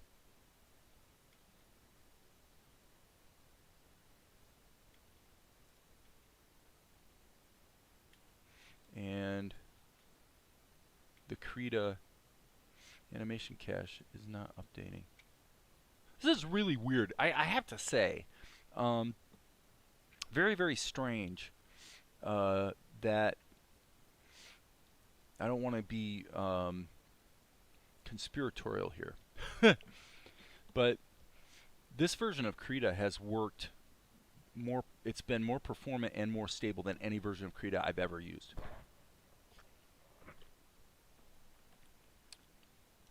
But man, it's annoying. Okay, so now what I'm going to do is close her eyes. So let's give her now this is a little tricky because we got to actually juggle multiple colors here, but no big deal. But yeah, it is weird. Ever since I installed the latest OpenToonz, which was all supposed to be so wonderful, so great, all new features, um, and it isn't really that Krita has been bogging down per se. I think what's been happening is all software that utilizes the tablet, the drawing tablet, has been a little funky. A little funky. And I'm still seeing it, even though I did a system reboot, which is really, really disappointing, to put it mildly, because I'm seeing a level of performance lag that is all of a sudden new, even though nothing's changed on my system. Really irritating. Okay, okay, well, let's say boom, boom, bop. I'm gonna go ahead and I'm gonna do a little bit of plastic tool here, I think, just to see how it goes. I said plastic tool, I meant liquefy.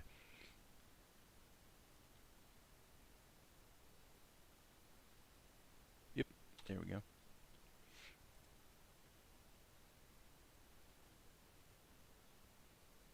I almost wonder if that should be here. Let's jump it up.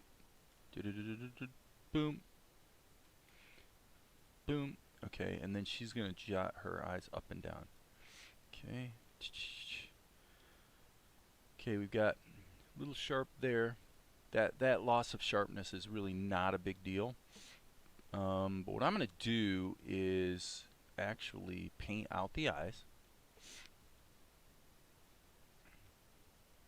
so that I can then put some pupils on a different level, or to use the proper Krita parlance, a different layer.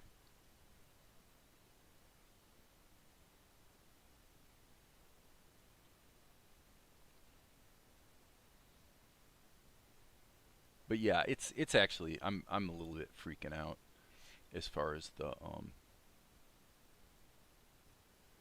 the really palpable performance,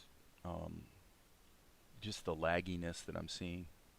And I swear, people, I'm not trying to pick on OpenToonz. I'm telling you, all of this is new, and it was not like this before I installed the new OpenToonz.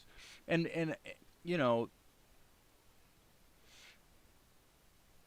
sometimes I'm cynical about software upgrades for this very reason, and I swear it almost never fails. That I mean, it's like when I upgraded the driver. I mean, this tablet driver worked absolutely excellent for more than a year.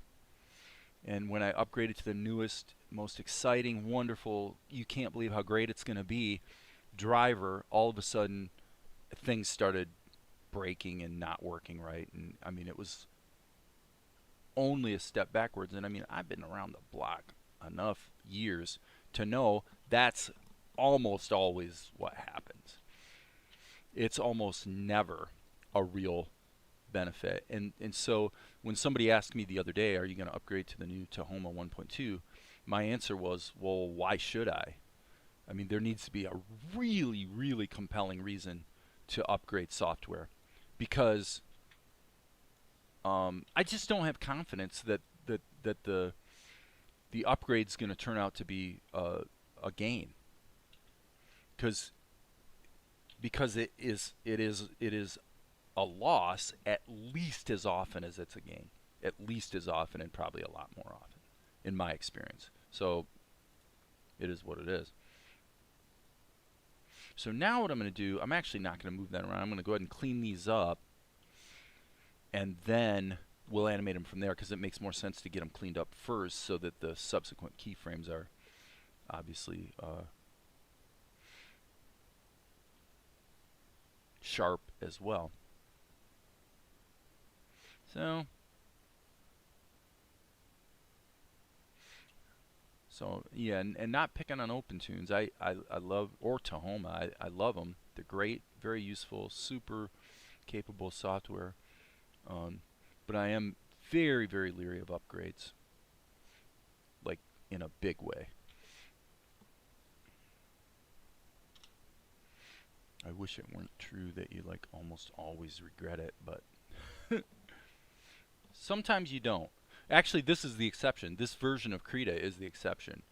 Um, 4.4.3, I think it is. Um, yeah, this was the exception, and by the way, the only exception in 2 years, where this upgrade really was a dramatic improvement in stability and performance.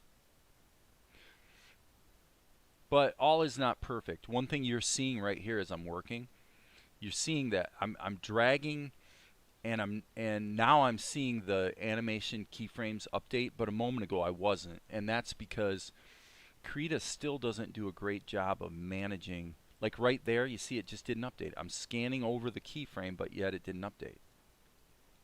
So now we're not actually seeing right now what's present in that frame. If I click on it, it still doesn't. If I go back here and hit play, then it updates. I mean, what are you going to do? It's a little weird.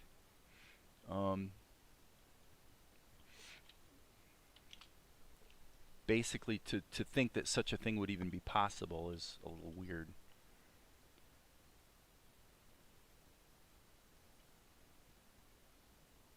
But Ten Centauri is gonna spank me again if I start ranting too much about software. So I don't want to get spanked. All right, so she kind of looks down. I'm gonna assume that's okay.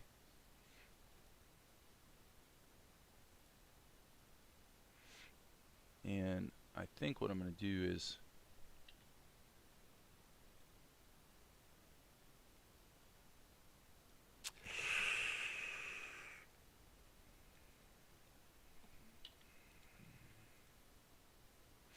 okay, I guess our range of influence is way, way, way too big. This is up. We don't want scale mode. Sorry about that.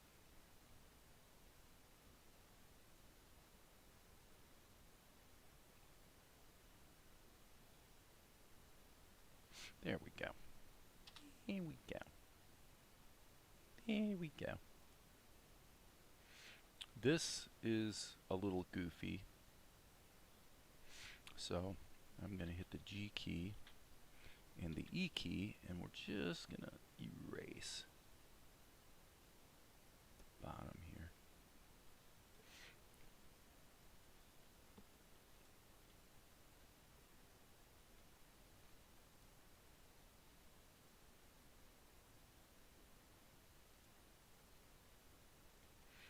This is off a little bit. So we might have to trim the edges on that a little bit too. Okay, that's not too bad. Question becomes, are we going to do anything with her eyebrows? You know, we're getting into the scene here. She's starting to interact with the prince, and I'm sort of having to make some decisions here as to how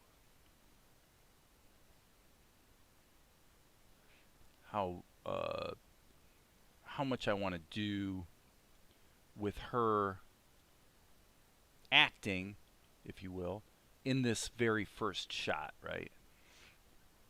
It's kind of a judgment call to a degree.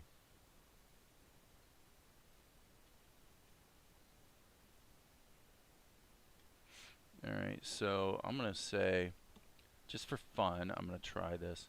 Well, the good thing is I can try all kinds of things, and if I make a mistake, I'll just delete it. So I'm going to hit the G key. I'm just going to erase this eyebrow. And then hit the B key. And I want to get back to 4 pixels, by the way. And then I'm going to go look at the script real quick and see. I actually need to reopen that. I want to open the script in SodaPop. So many reasons to use CSP over Krita. The vector drawing is one. The vector eraser, yeah, that is pretty cool.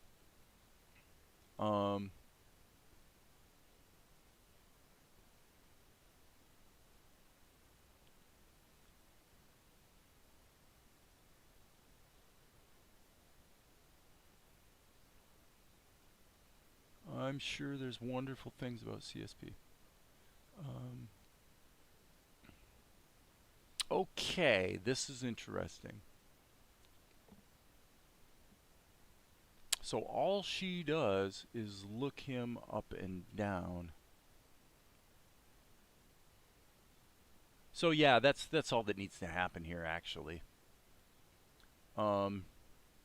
List goes on and on. Yeah, well, to be fair though about CSP, here's the deal on CSP. I own CSP. I've used CSP. I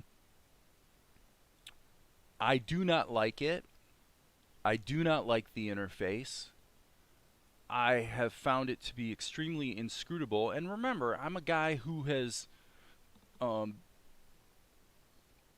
know, unpacked Blender from scratch, you know, going back for 20 years. I mean, learning it. I can deal with complex software, okay? So your pronouncements are, I respect your pronouncements. I respect that you feel that way. I've tried at least, I've been underwhelmed with CSP. It's not that I wouldn't give it another try. I mean, but okay, I gotta check something here. Okay, yeah, see now, yeah. So we're in the eyes layer, but down here it appears that we're in the T layer. So yet another reason to talk about how great CSP is compared to Tahoma. Yeah, okay.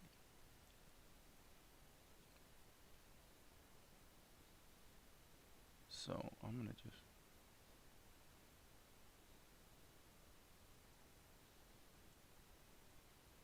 They've all got their quirks. But yeah, I mean, I really have. I've tried CSP multiple times, and every time I go away going, geez, I just don't like it. I don't like the interface. I don't like, they made some choices that, yeah, you know, you get used to it, and then you'll probably think it's the greatest thing ever once you get used to it. That's the quintessential argument about Blender. You know, it is very strange for most people, but once you get used to it, you love it, kind of thing, right? Okay, so timing here is not too shabby. I wonder if that should be packed a little closer.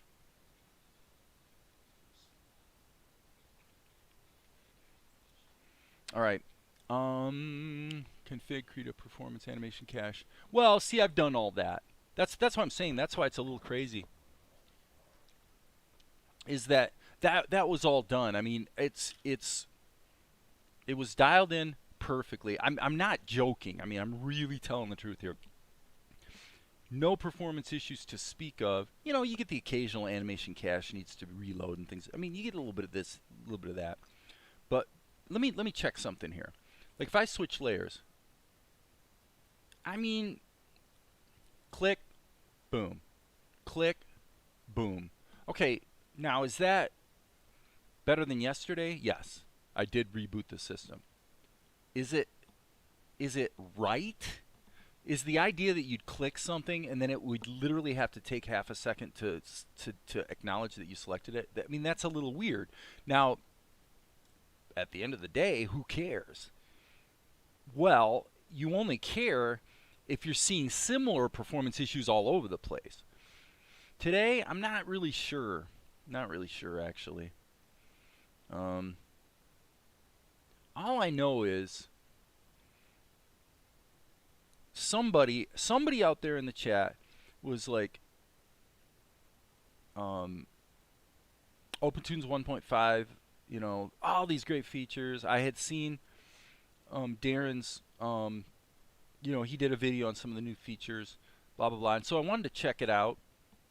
And ever since I installed it, I've seen other issues across the board having to do with apparently either other programs that use the same subsystem, you know, like the graphics acceleration or the tablet driver. I've just seen issues. So, and my response to that is to go like this. I just go,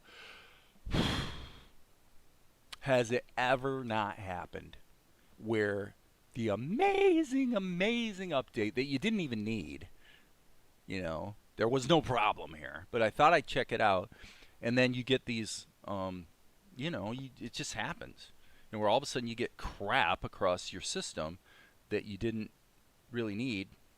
That could be a coincidence. It could be that there's actual software gremlins, or it could be that that upgrade you just did somehow changed something somewhere.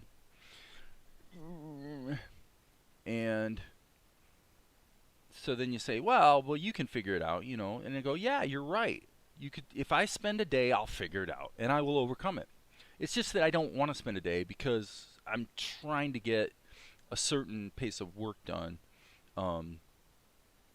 and you're all of a sudden thrown in a position where, you know, if you work for DoorDash and you deliver pizzas every day, and then all of a sudden you fill up the tank on your car, you fill up your gas tank, and now your left rear tire is missing.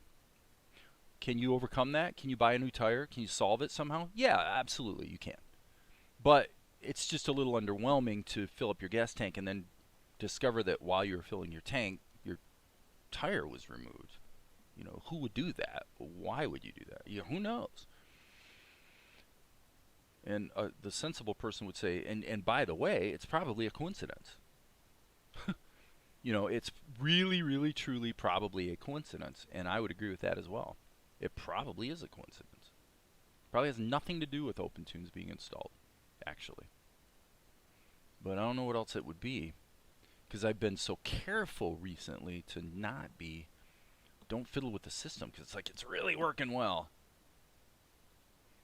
Okay, gosh, guys, I'm actually thinking I'm going to go ahead and take a break. I really haven't accomplished much in this session. I feel like it's been a bit of a step backward. I think it's been useful for the guys that had questions about Tahoma and OpenToonz, but I'm kind of having a difficult time getting in the groove here with the storytelling, you know.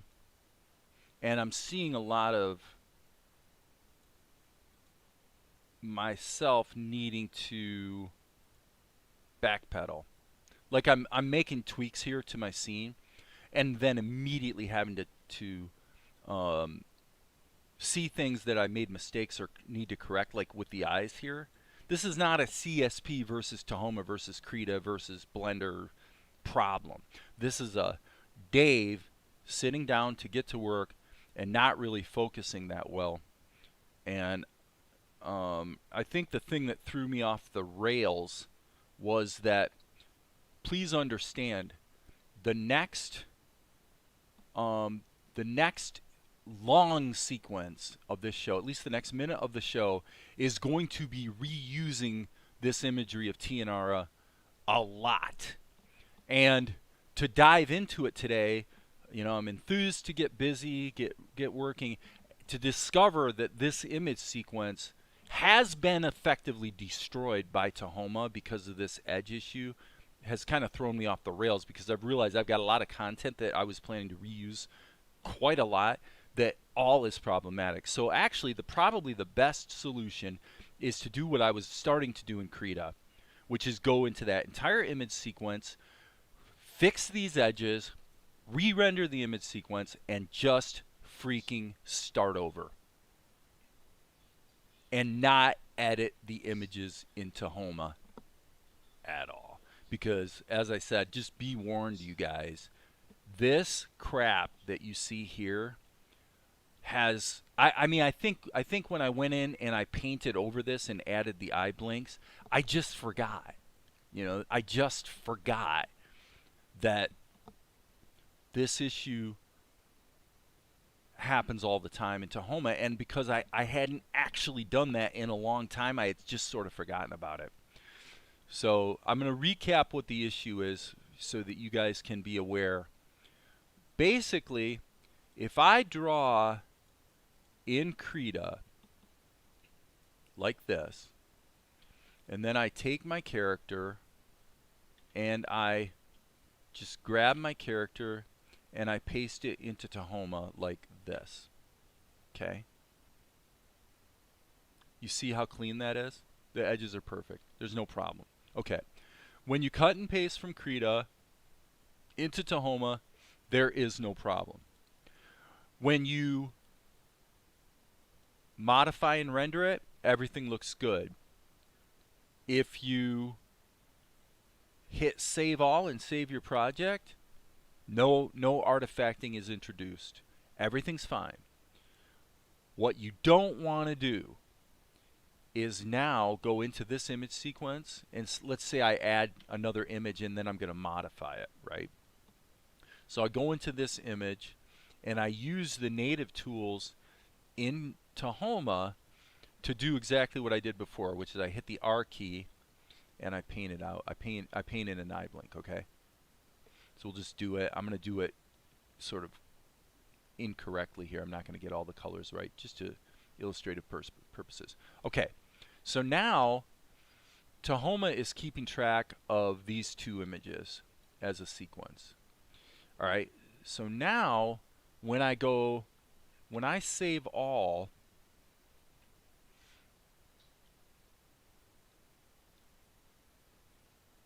and of course now it probably won't happen, but I'm saving all. So now what just happened was what I cut and pasted from Krita was never saved to the disk. Okay, I cut and pasted from Krita, and so now these two images as a sequence got saved in the extras folder. I don't even have to go look to see to know that that's true. Okay. But what's different is I went into this image sequence and I used the native tools to paint. Okay? So now, let's see what happens if we reload this scene. I'm going to save all because that's probably the cleanest thing to do. And, okay, so still no issue. Still no issue. So you can cut and paste, paint over. It appears to me that the only place where this artifacting issue seems to come up is if I go to disk, import it that way, and then just mix and match the painting between the two programs. It's just wacky, man. I just don't remember what I did. I don't remember if this stuff was cut and pasted from Krita or if it was rendered and then imported. I suspect it was imported, but golly, guys, there's just something about taking a raster image sequence and painting over it in Tahoma, like right here to paint out the eyes so she can blink her eyes, and then resaving it, that causes this issue to come up. This is nothing new, by the way. The same thing happened long time ago when I was using OpenToonz on the other anime project that I was working on before Salt and Light. This is an old problem, and it's a big one. I mean, it's a biggie, because it means you've got to be really vigilant about where you do your painting, basically. So it's a crazy problem to have.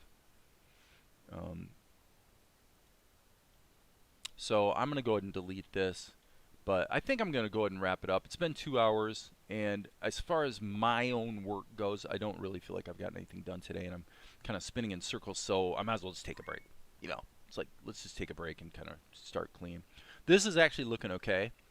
And so we may wind up going from here back to Tahoma with this imagery so that we can integrate the plastic tool and essentially start clean with a new image sequence of Tianara with her veil on. And we needed that anyway for the whole next sequence. But for now, I'm feeling like I want to take a break. So with that, I'm going to wrap it up. And to answer your question, Soda Pop, I've been around the block quite a lot with PSD files, Photoshop files, with Tahoma, and it comes with its own fairly extensive set of challenges where things do not work anything close to what you hoped. Because actually, to your question, here's what you would want to do. And remember, Photoshop is a closed format, so a lot of people have reverse engineered it, but they don't always get it perfect in their reverse engineering. So the idea that maybe Soda Pop is alluding to here is, what if you took a Krita file, saved it as a Photoshop file, which you can do, and then theoretically, you can drag the Photoshop file into Tahoma. I'll actually demonstrate it and show you guys. You create a new scene. I'm going to save the scene only for the moment, leave it at that. Okay, so here's the idea. With one caveat. The caveat is, if you were going to use the Photoshop format theoretically, and you were going to actually have animation, okay, and let's say you've animated in Krita, it would be important to take these animation keyframes and actually stack them up in layers so that you actually have a bunch of layers in a group where each image is a little different, and that's your animation. That's what you would want to do if you're going to use the Photoshop format, because it doesn't have any understanding of the animation keyframes that are all on one level. Okay? But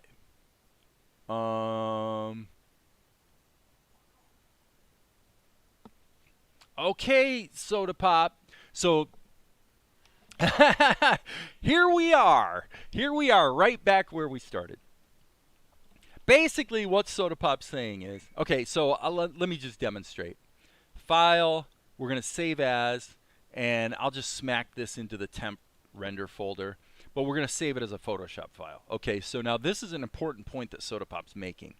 Okay, so we're going to save this as a PSD. There it is. All right, and I'm not even going to save it as a Krita file because it's already saved elsewhere, and I'm just going to close that just so we can fiddle around with this. So now on my other screen, I'm going to browse to where I saved the Photoshop file, and you guys will see what we're talking about here.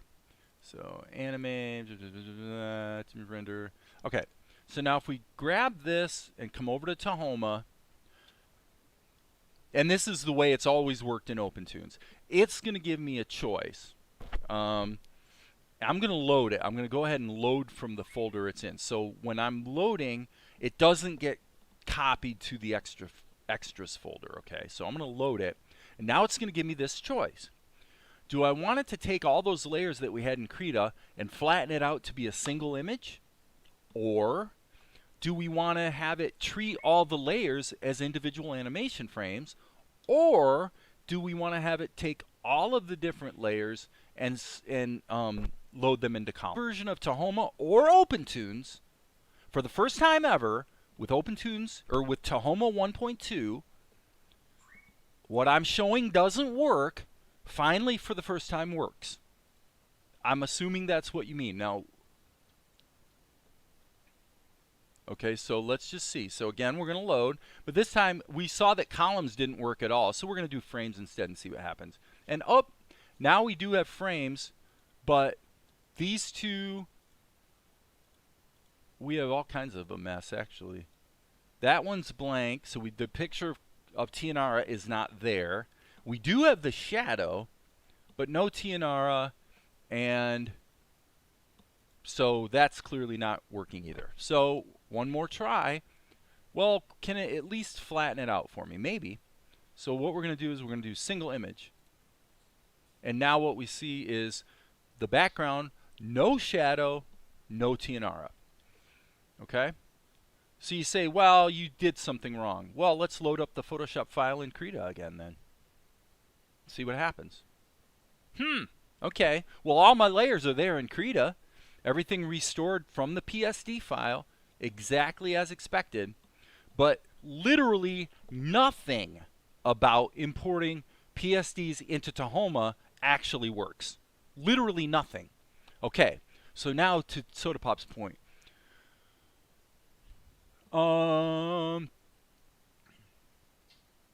Tahoma colors with the alias raster create color alias. This is the problem.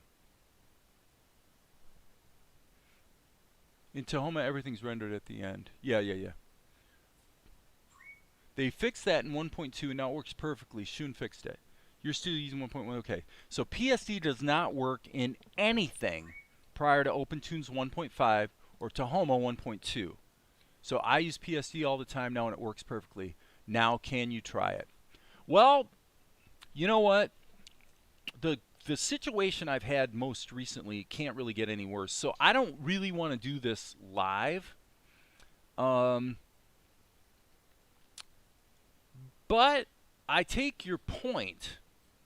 Let me think about this for half a second. If the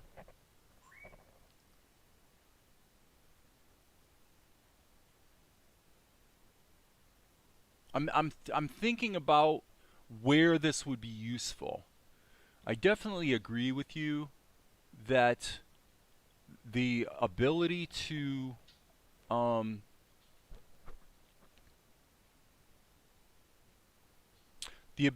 have a multi-layer file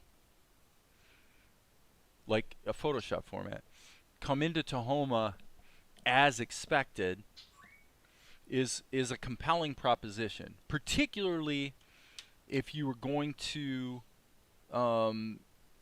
maybe use layers to emulate animation frames. So I assume that there is no way to capture actual animation that's done as keyframes in Krita. That I wouldn't expect there to be. Okay, so what does this gain me compared to cutting and pasting? Once you have a step of having to save it to the file and then drag and drop it, you're back to the same place we've been for years with OpenToonz, where if you want exchange or interchange between the programs, that's what you have to do. You have to either save it as a format that the other program understands or render it out and just bring in the image sequences. What I've done is I either render it out or I just cut and paste it. So what I'm going to do is, because I've already got the issue where there's been some lag on the system with apparently with the switch to OpenToonz 1.5, but maybe not. Who knows why? I will say this, Sodapop. I think I will give it a try, but I'm not going to try it here live on YouTube because I'm really ready for a break. So I'm not only going to take a break, but I'm actually going to delete this live stream. I see no reason to even keep this on my channel. This has been a pretty... for the two guys earlier that were watching and had all the questions about the schematic and whatnot in Tahoma, that stuff was useful for beginners for sure. But yeah, you had mentioned the gap fill is useful. The segment eraser could be useful. I think for me it wouldn't be useful that much of the time, but once in a while definitely. Auto lip sync I'm sure I will not be using, but so I'd say that. I'm gonna go ahead and take a break. Maybe I'll be on a little later. Maybe I'll just work offline. But I think for now I'm gonna can it and plan on probably coming back tomorrow. But in the meantime, I will go ahead and get Tahoma 1.2. Hopefully, the wonderful promise of its ability to import your configuration will hold true. Tell me this, Sodapop. When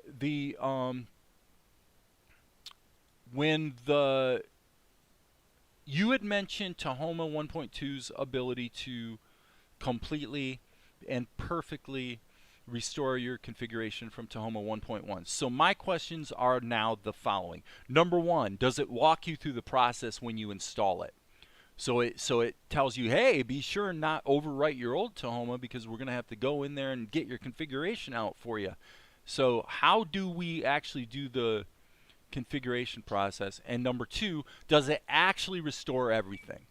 So in other words, can I run Tahoma 1.2 in such a way that I get all of my rooms back, I get all of my hotkeys back, everything about the configuration is preserved, yes or no?